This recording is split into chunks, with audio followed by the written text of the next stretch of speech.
Assalamualaikum warahmatullahi wabarakatuh. Waalaikumsalam warahmatullahi Alhamdulillah, kali ini kita berkesempatan kembali untuk melakukan diskusi dialog bersama salah satu anggota DPRD Provinsi Banten, dan kebetulan beliau adalah unsur pimpinan Wakil Silakan. Ketua DPRD Provinsi Banten. Kami berterima kasih karena beliau meluangkan waktunya. Ya. Kita sapa Pak Yudi Wibowo. Ya, Assalamualaikum. Selamat datang Pak di studio kami, dan Siap. terima kasih di balik kesibukan Bapak meluangkan waktu untuk bisa hadir di sini. Siap.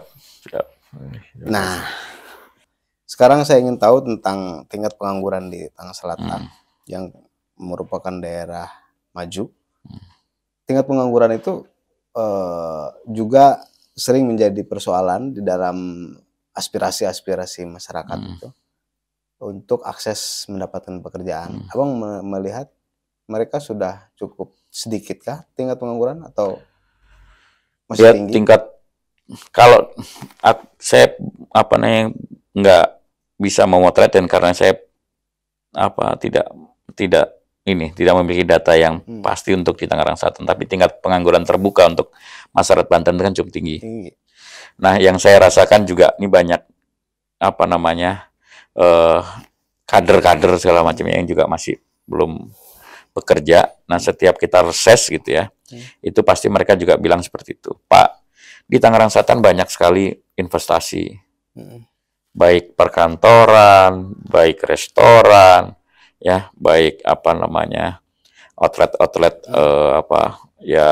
minimart begitu. Tapi masyarakat kita gitu ya, apalagi masyarakat sekitar itu tidak bisa merasakan itu. Ya, tidak bisa merasakan mereka bisa bekerja di sana, karena kan mall juga banyak di Tangerang Selatan, bahkan bertumbuh terus, hotel juga bertumbuh terus gitu ya, tapi belum anggap itu. Nah, problemnya memang yang saya lihat antara tingkat pendidikan ya, atau kejuruan dan lain sebagainya, itu tidak bisa memenuhi syarat-syarat investasi yang masuk. Padahal BLK juga ada di Tangsel itu. BLK provinsi ada, Tangsel. tapi kan sampai sekarang tidak berfungsi semaksimal mungkin itu BLK itu. Nah, ya kita berharap sebetulnya dengan pemerintahan ke depan, Tangsel maupun provinsi itu bisa berkolaborasi, ya, bisa berkolaborasi dan memberikan ruang seluas-luasnya buat masyarakat Banten, pemuda-pemudinya gitu ya, itu untuk bisa berkarya di daerahnya sendiri. Gitu. Kalau kemudian syaratnya adalah pendidikan vokasional dan segala macam, ayo kita coba lakukan itu gitu. Misalnya di Banten ini ada sekarang investasi yang masuk ya dalam triwulan ke berapa nih? Triwulan ke-3 kalau nggak salah. Itu sudah melebihi target provinsi. Target provinsi itu 60 triliun kalau nggak salah. Nah, ini sudah sampai 80 triliun investasi masuk. Ya, investasi masuk. Tapi kalau kemudian investasi masuknya katakanlah misalnya pabrik, mobil dan lain sebagainya, tapi tenaga kerjanya tidak seiringan itu kan agak repot juga gitu. Ada yang salah berarti investasi. Ada yang salah, bukan begitu. Nah, ini harus berjalan seiringan. Nah, yang terjadi memang selama ini begitu. Kayak di Tangerang Selatan sendiri banyak hotel, berdiri mall dan lain sebagainya. Ya, menurut saya tingkat sekolah-sekolah kejuruan, ya, sekolah kejuruan akuntansi, sekolah kejuruan pariwisata, sekolah kejuruan masalah masak memasak dan lain sebagainya, itu mesti harus ada. Barista gitu ya, karena banyak bermunculan kafe-kafe gitu. Nah, kalaupun memang menjawab itu ya sudah BLK bermain. Ya kan? Jadi kurang optimal ya peran BLK itu, Bang. BLK itu setahu saya punya provinsi. Betul. Ya, tapi untuk untuk mengoptimalkan peran dan lain sebagainya, saya melihat masih kurang, karena ada gedung yang sudah dibangun sampai sekarang juga masih belum termanfaatkan dengan baik. Oke. Nah, kita memasuki keingintahuan tentang pengalaman yang menarik, yang unik. Ketika menjadi anggota DPRD, saya rasa banyak sekali tuh berhadapan dengan masyarakat. Mungkin juga masyarakat yang langsung meminta langsung apa? Ya banyak sekali lah. Apa sih Bang? Bisa menceritakan ke kita Bang? Pengalaman-pengalaman yang Abang lalui selama menjadi anggota DPRD Banten, terutama saat berhadapan dengan masyarakat ataupun dengan kebijakan-kebijakan di legislatif, di pemerintah yang kemudian wah mentok nih, aspirasi tidak bisa diperjuangkan. Apa Bang pengalaman-pengalaman? Iya, apa namanya? Seperti yang saya bilang tadi, kita ini kan cuma punya 3 fungsi, gitu ya. Nah, fungsi yang lain kan kita nggak punya, eksekusi juga kita nggak punya. Nah, tapi di depan masyarakat kita itu dianggap sebagai dewa. Iya. Ya kan, apapun harus kalau bisa. Sudah apa namanya Pak Dewan pasti bisa lah. Gitu kan. Ya kan, mau nitip anak sekolah, mau nitip anak kerja dan lain sebagainya itu Pak Dewan oke lah gitu. Apalagi kan uniknya kalau jadi dewan itu semua urusan di kita. Ya, tadi saya bilang bahwa ini kayak malaikat, kayak dewa gitu ya. Mulai dari anak lahir, Pak Dewan. Pak Dewan. Terus kemudian anaknya sekolah, Pak Dewan. Tolong Pak Dewan. Terus anaknya sunat, anaknya nikah gitu ya. Anaknya nikah, punya anak lagi segala macam, oke lah Pak Dewan lah. Berarti cocoknya Bang, N-nya dihilangin. Dewa. Perwakilan dewa. Cocok kayak itu Bang ya. Tapi itu unik, masyarakat kita unik apa namanya dan apa makanya kalau kita jadi dewan ya jangan alergi dengan seperti itu. Emang masyarakat kita begitu. Kalau kita jelaskan masalah fungsi dan tugas pokok dan dewan dan selanjutnya nggak mau tahu. Ya mesti setahu mereka kalau Pak Dewan ya udah bisa. Dan saya rasa itu terjadi bukan hanya di Banten, di seluruh Indonesia. Di seluruh Indonesia. Bahwa anggota DPRD itu adalah konotasi masyarakat itu yang bisa diminta tolong. Mungkin karena memang masyarakat pernah memilih itu kali ya. Nggak bisa merubah mindset bahwa yang lain-lain dan sebagainya, bahwa anggota dewan adalah bukan dewa. Itu ya pengalaman-pengalaman itu masih sampai hari ini Pak ya? Sampai hari ini ya sebisa mungkin itu tidak bisa kita hindari, tapi sebisa mungkin kita juga memberikan pemahaman ke mereka gitu ya. Ya kan urusan PPDB ini kan sekarang online semua kan, bukan urusan kita gitu loh. Jadi urusan juga PNS segala macam itu kan semuanya sudah mungkin iya zaman dulu ya mungkin, tapi kan kalau sekarang itu yang lagi booming. P3K juga banyak diminta. P3 ada juga yang apa namanya ya datang apa segala macamnya Pak begini ya, tergantung kita menanggapinya seperti apa. Terus penyelesaiannya juga seperti apa, karena satu ya nggak bisa kita sebagai dewan nggak punya fungsi eksekusi.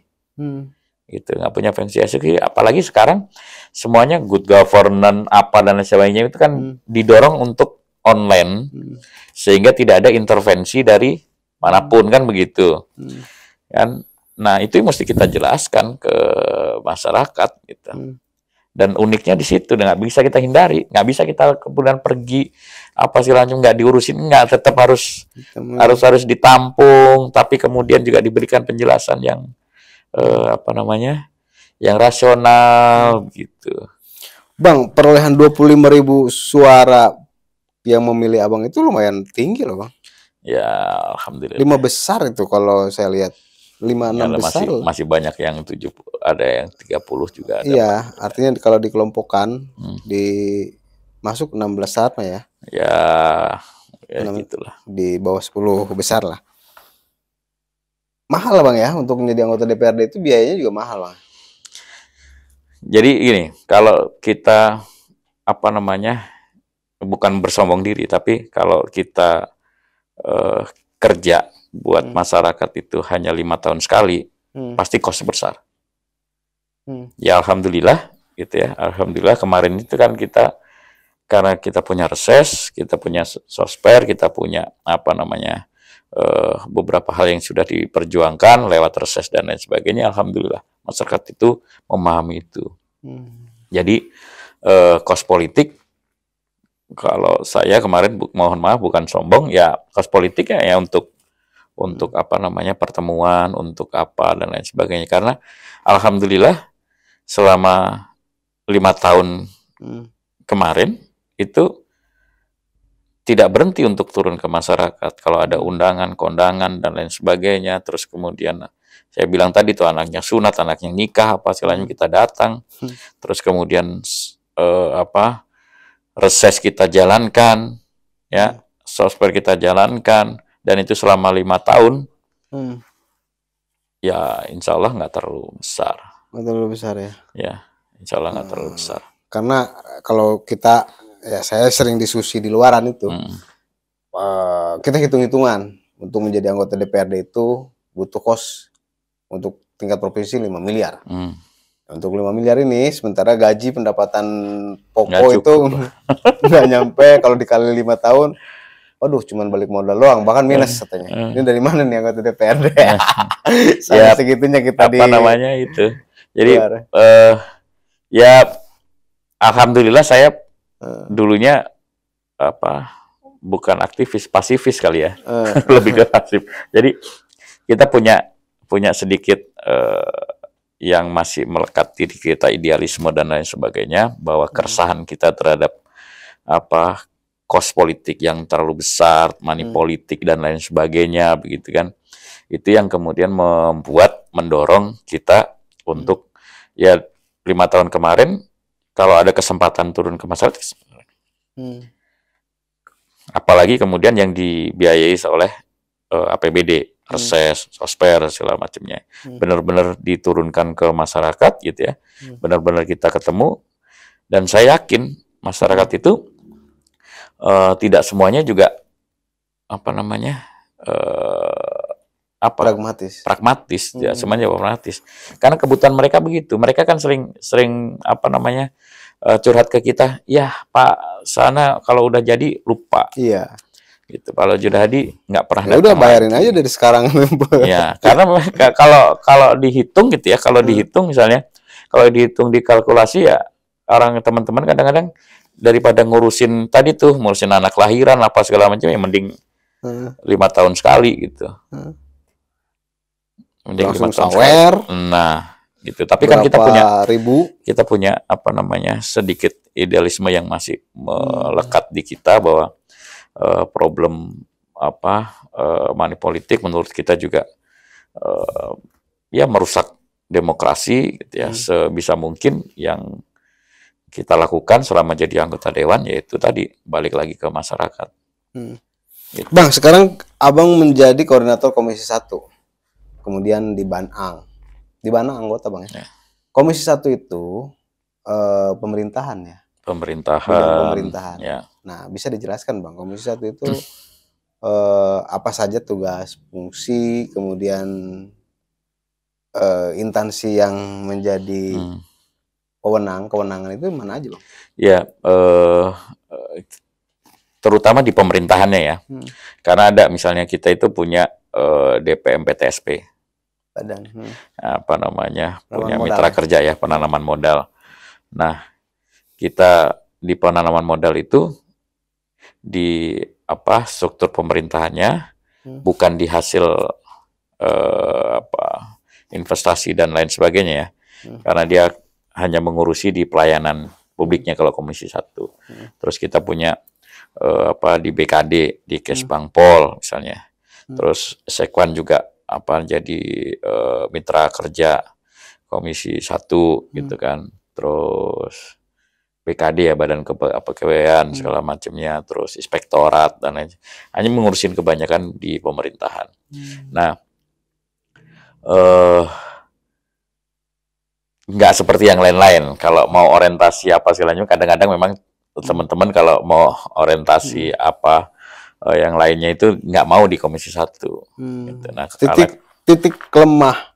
Sebenarnya kan kalau memang inspektorat ini menjadi bagian dari mitra kerja, inspektorat ini juga memiliki peran yang luar biasa untuk melakukan audit jika terjadi penyimpangan audit internal penggunaan anggaran.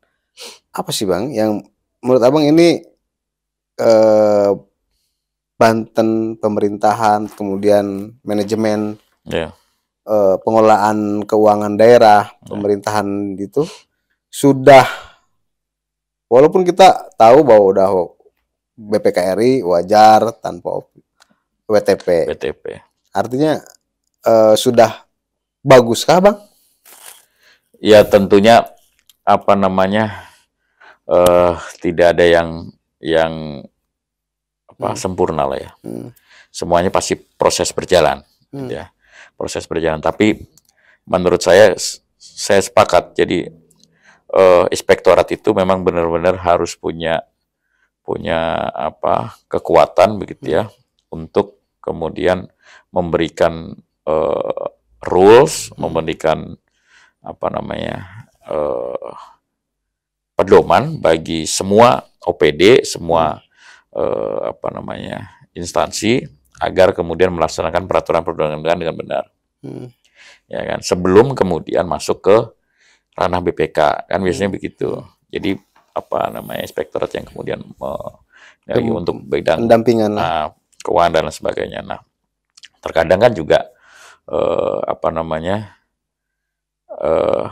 masih banyak juga temuan-temuan BPK. Berarti itu kan luput juga dari inspektorat. Ya, nah, semua berjalan secara normatif gitu ya, secara normatif. Dan saya pikir bahwa ke depan itu memang kalau kita mau ngomong keefektifan lembaga, keefektifan tupoksi kerja dan lain sebagainya, dengan memanfaatkan teknologi IT dan lain sebagainya itu mesti penting gitu.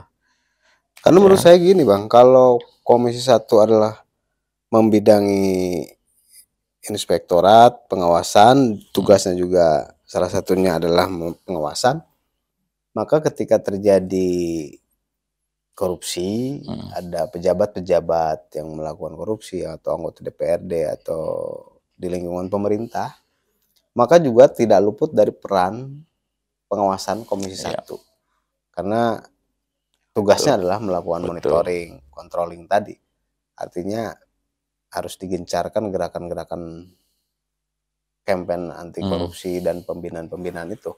Walaupun memang Pemprov saat ini kita pantau juga sudah sering kali melakukan pencegahan-pencegahan melalui sosialisasi seperti itu Bang.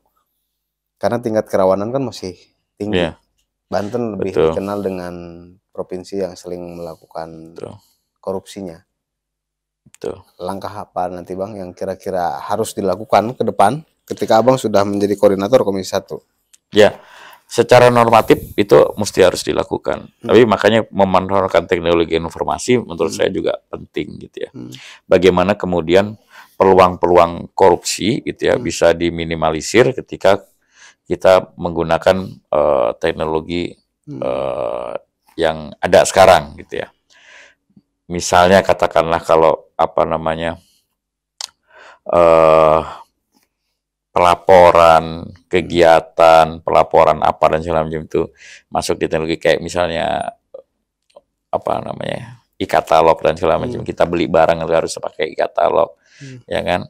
Terus kemudian bagaimana kemudian penyedia barang itu harus memenuhi syarat-syarat di e-katalog dan lain sebagainya. Walaupun masih bisa juga ada korupsi di situ gitu, tapi meminimalisir itu harus ada. Jadi tidak hanya kemudian membuat sosialisasi dan lain sebagainya, tapi harus merampingkan fungsi pelaporan, fungsi apa dan sebagainya lewat teknologi. Kalau menurut saya ya, jadi memanfaatkan teknologi itu bukan hanya sekedar sosialisasi.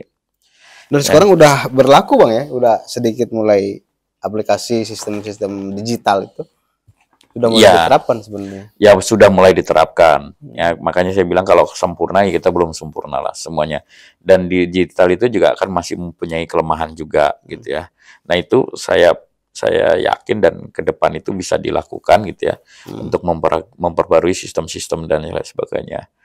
Gitu. Karena aplikasi kalau saya lihat website di Pemprov itu sistem aplikasi udah banyak Bang. Bahkan sekarang ada informasi penambahan sistem aplikasi udah harus di stop karena udah terlalu banyak, tapi kemudian tidak terlalu efektif, tidak terlalu maksimal penggunaannya. Itu juga menjadi PR Bang, masukan bahwa Kominfo menyatakan aplikasi ini udah harus di stop, udah terlalu banyak. Hampir setiap OPD punya aplikasi. Tapi pada pelaksanaannya aplikasi ini tidak sesuai apa yang diharapkan.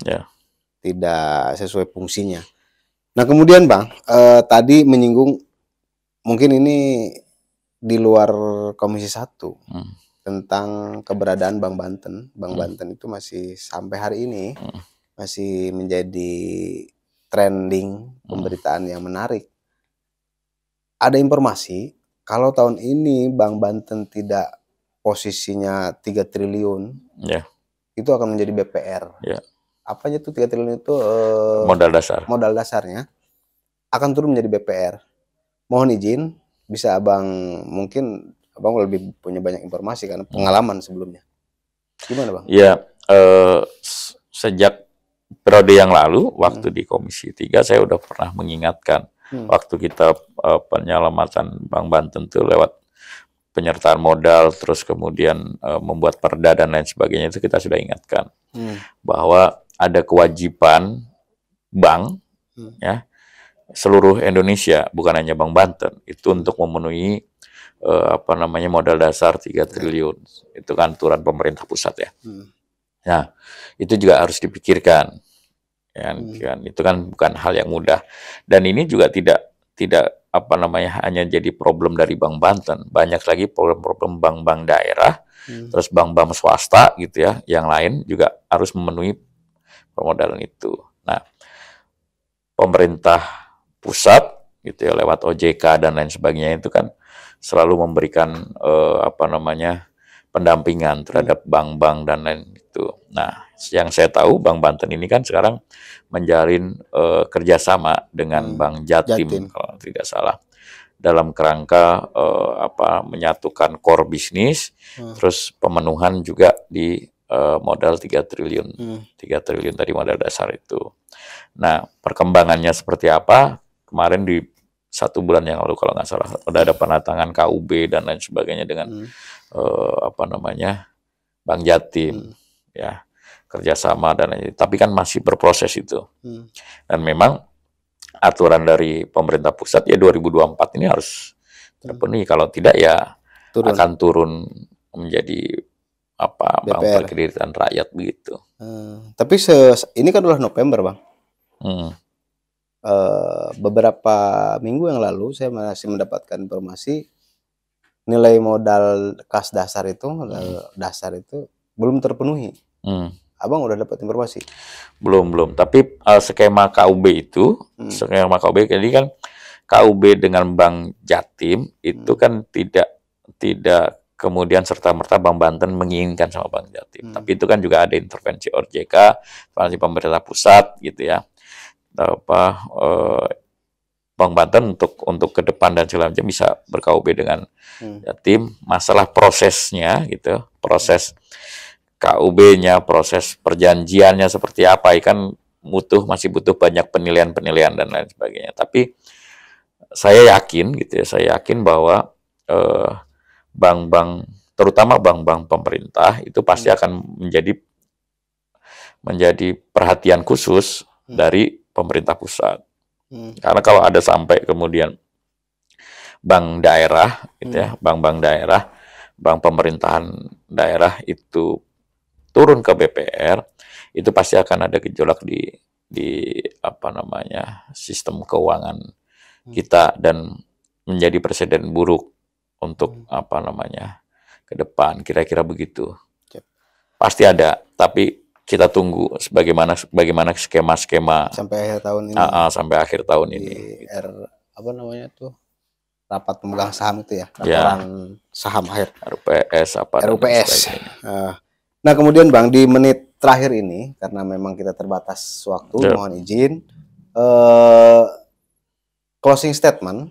Tapi kemudian saya ingin mempertanyakan lagi, meminta closingnya.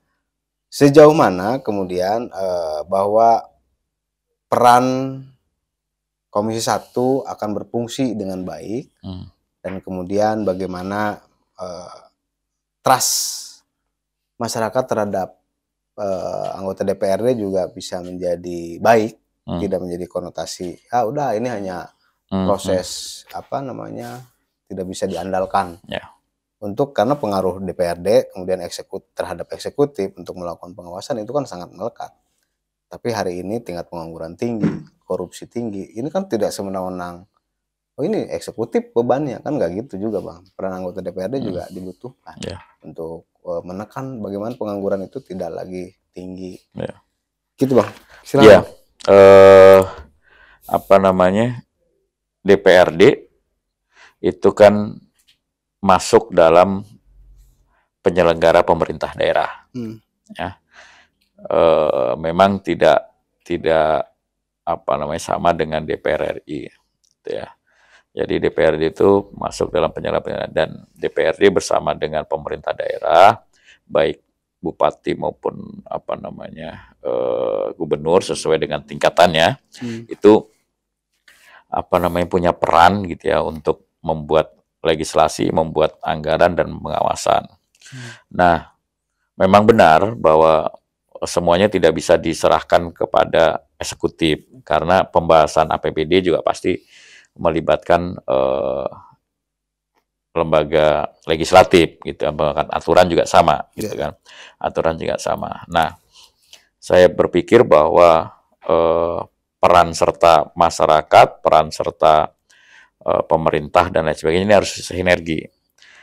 Baik juga perusahaan yang lain, media, teman-teman LSM dan lain sebagainya itu bersama-sama kemudian menjalankan fungsinya masing-masing gitu ya. Itu untuk membuat satu daerah, terutama Provinsi Banten yang kita sekarang ada di sini gitu ya, itu untuk lebih maju lagi. Bahwa kemudian ada masih ada kekurangan dan lain sebagainya, itu bisa kita jadikan satu pengalaman untuk membuat ke depan Banten lebih maju. Kekurangan pemerintah, kekurangan DPR, terus hasil-hasil yang tidak bagus, pengangguran masih banyak, masyarakat miskin masih banyak dan lain sebagainya. Itu jadi jadi pemikiran kita bersama untuk bagaimana kemudian menghilangkan itu semua. Ya, bekerja sama antara LSM, antara masyarakat umum, antara DPR, antara pemerintah provinsi dan lain sebagainya. Ya, karena kita juga punya keterbatasan. Keterbatasan kita ini kan kalau pemerintah itu kan pasti akan melakukan kebijakan, akan melakukan dan lain sebagainya berdasarkan dari pendapatan daerah gitu ya. Nah, pendapatan daerah itu asalnya juga dari pajak masyarakat gitu kan. Nah, ini sinergi gitu ya. Jadi sinergi, dan saya pikir ke depan itu tadi mesti harus ada kolaborasi yang efektif antara pemerintah eksekutif, legislatif, terus juga masyarakat lewat LSM, lewat dan lain sebagainya, sama aparat penegak hukum. Karena penting juga aparat penegak hukum untuk membuat rules kita supaya tidak keluar dari hal-hal yang tidak diinginkan, korupsi dan lain sebagainya, paling begitu. Ya, menghadapi nanti berbagai tantangan dan lain sebagainya. Bang Yudi, terima kasih atas kehadirannya dan atas waktu yang sudah diluangkan. Demikian, mudah-mudahan ini membawa manfaat buat kita semua, dan saya yakin ini akan memiliki dampak positif terhadap masyarakat luar. Saya Benny Hendrianda mohon izin. Billahi taufiq wal hidayah. Wassalamualaikum warahmatullahi wabarakatuh. Waalaikumsalam warahmatullahi wabarakatuh. Siap.